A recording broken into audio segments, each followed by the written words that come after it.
इतने सुंदर हैं ठाकुर जी। वर्णन आता है कि नाल छेदन होता है ना, नाभि का छेदन होता है, तो नाल छेदन करवे वारी को बुलावे गए।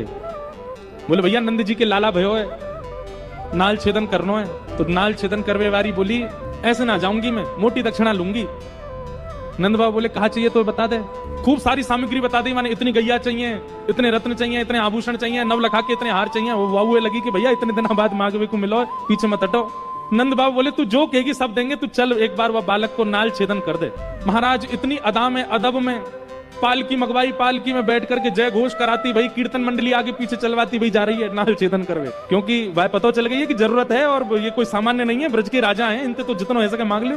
जैसे ही उतरी पालकी में थे, नंद बाबा तो कह रही है, जैसे आजकल लोग कहते थे ना 50% पहले दे दो, नंद बाबा तो कह रही है पहले मैंने जितना बताया हो वो आधो पहले दो तब भीतर जाऊंगी। नंद बाबा बोले अरे मैया तू चल तो सही, सब देंगे तो को। इतनी उमड़ घुमड़ के, इतनी अदा में, इतने अभिमान में चल करके आ रही है।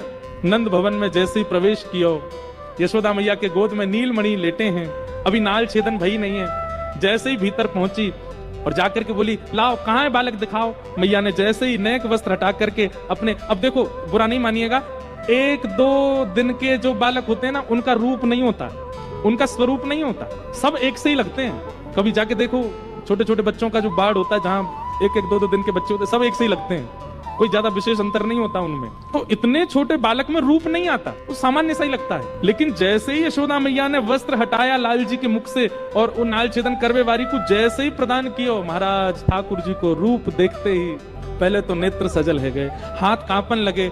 जैसे ही ठाकुर जी वाकी गोद में पधराए, इतना प्रेम उमड़ गयो, इतना आनंद उमड़ गयो वाके चित्त में, नेत्रन से अविरल अश्रुधार गिरने लगे। धीमे से नाल छेदन कियो और नाल छेदन करवे के बाद हृदय से लगा करके, या तो यशोदा जी को अवसर मिलो है या वह नाल छेदन वारी को अवसर मिलो है। हृदय से जैसे ही लाल जी लगाए और लाल जी लगा करके पुनः यशोदा जी को दिए। इतने में नंद बाबा आए, जितनी सामग्री मैंने बताई सब लेके संदूकन में बढ़िया हीरे जवाहरात रत्न लेकर के आए, आकर के सन्मुख रख दिए, ले जाओ आपने जो दक्षिणा बताई सब व्यवस्थित है। चरणन में गिर गई नंद बाबा के, बोले कछु ना चाहिए, बस एक दक्षिणा दे दो। बोले कहा जब तक आपको लाला या ब्रज में निवास करे और जब तक मेरे प्राण हैं तब तक नित्य सवेरे अपने लाला के दर्शन को अवसर मुझको दे दो, बस यही दक्षिणा चाहिए और कुछ नहीं चाहिए। रोज आऊंगी और रोज आकर के आपके लाला को देखूंगी, बस यही एक मुझको दक्षिणा दे दो और कछु नहीं चाहिए। मतलब विषय का चिंतन करके आई थी, पर ठाकुर जी के संपर्क में आते ही विषय छूट गया, दर्शन प्रारंभ हो गया।